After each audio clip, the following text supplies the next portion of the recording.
একই রকমের পরোটা রুটি খেতে যদি আর ভালো না লাগে, একবার এইভাবে পরোটা বানিয়ে নিতে পারো। আর এই পরোটাগুলো এত বেশি সুস্বাদু হয় যে রোজ রোজ বানিয়ে খেতে মন চাইবে, আর বানানো খুবই সহজ। তো এই দারুণ সুস্বাদু লোভনীয় পরোটাগুলো বানানোর জন্য নিয়ে নিচ্ছি পরিমাণ মতো আটা। 3টি পরোটা হবে ততটুকু আটা নিয়েছি। নিজেদের প্রয়োজন বুঝে আটার পরিমাণটা বাড়িয়ে বা কমিয়ে নিতে পারবে। দিয়েছি অল্প একটু নুন আর শুকনো লঙ্কা কুচি, ভালোভাবে মিশিয়ে নিতে হবে। তারপর অল্প অল্প করে জল অ্যাড করে একটা ডো বানিয়ে নিতে হবে। অবশ্যই এখানে অল্প একটু নুন আর শুকনো লঙ্কা কুচি অ্যাড করবে, তাহলে এর যে ওপরের লেয়ারটা হবে সেটা খেতে খুবই সুস্বাদু হয়।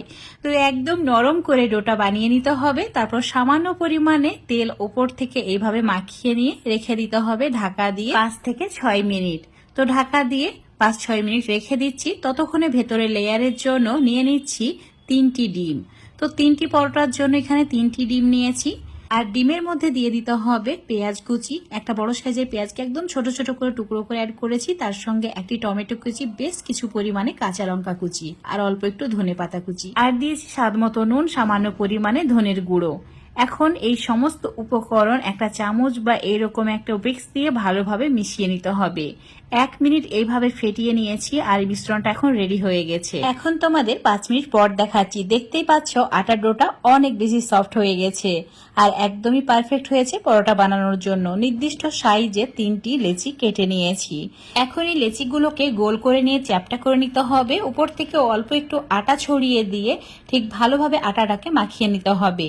এখন একটা বেলনির সাহায্যে একদম পাতলা আর বড় সাইজের একটা রুটি বানিয়ে নিতে হবে। যতটা পারবে বড় করে এই রুটিটা বানিয়ে নেবে।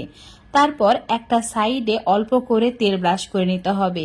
ঘি বা বাটার যেটা ইচ্ছা সেটা তোমরা ইউজ করতে পারো। তো এখন অল্প একটু আটা এইভাবে ছড়িয়ে দিচ্ছি। এখন এটাকে ঢাকা দিয়ে দিচ্ছি। তারপর এই উপরের সাইডেও অল্প একটু তেল ব্রাশ করে নিচ্ছি। এভাবে তেল ব্রাশ করে নিলে খুব সুন্দরভাবে লেয়ারগুলো আলাদা হয়ে যাবে। আবারও অল্প একটু আটা ছড়িয়ে দিয়ে এইভাবে ফোল্ড করে নিয়েছি। এইভাবে বাকি দুটো লেচিকে রেডি করে নিতে হবে। রেডি হয়ে গেলেই একদম অল্প একটু আটা ছড়িয়ে দিয়ে বেলে নিতে হবে। আর এই পরোটাগুলো একটু মোটা করে বেলে নিতে হবে, না হলে ভাজার পর এই পরোটাগুলো কড়কড়া হয়ে যায় আর খেতে একদমই ভালো লাগবে না। একইভাবে সবগুলোকে বেলে নিয়েছি। এবার এগুলোকে ভেজে নিতে হবে। চুলোর উপর একটা তাওয়া গরম করতে রেখেছিলাম। তাওয়াটা গরম হয়ে গেলে চুলোর ফ্লেমটা মিডিয়াম করে দিতে হবে। এবার এই পরোটাটা উল্টে পাল্টে একটু সেঁকে নিতে হবে। তো মিডিয়াম আঁচে সেঁকে নেওয়ার পর দেখতেই পাবে পরোটার লেয়ারটা ঠিক এইভাবে খুলে যাচ্ছে। এখন এই লেয়ারের মধ্যে ডিমের মিশ্রণটা অ্যাড করে দিতে হবে আর পরোটার উপরে অল্প একটু তেল ব্রাশ করে নিতে হবে। তেলটা ভালোভাবে ব্রাশ করে নেওয়ার পর পরোটাটাকে উল্টে দিতে হবে আর অপর সাইডে যে লেয়ারটা খুলে গেছে তার মধ্যেও ডিমের মিশ্রণ অ্যাড করে দিতে হবে। তোমরা চাইলে একটা দিকে ডিমের মিশ্রণ দিতে পারো, আবার 2 লেয়ারে ডিমের মিশ্রণ দিতে পারো, যেটা তোমাদের ইচ্ছা। তো এইভাবে উল্টে পাল্টে একদম লালচে করে মিডিয়াম আঁচে ভেজে নিতে হবে। দেখতেই পাচ্ছ ফুলে ফেপে একদম ডাবল হয়ে গেছে আর দেখতে অনেক বেশি লোভনীয় লাগছে। বাকি পরোটাগুলো একইভাবে ভেজে নেব। তো আজকের এই পরোটা রেসিপিটা এত বেশি সুস্বাদু হয় যে একবার বানিয়ে খাওয়ার পর প্রত্যেকদিন বানিয়ে খেতে মন চাইবে। অতিথি আপ্যায়নে বা সকালের নাস্তায় ঝটপট বানিয়ে নিতে পারবে।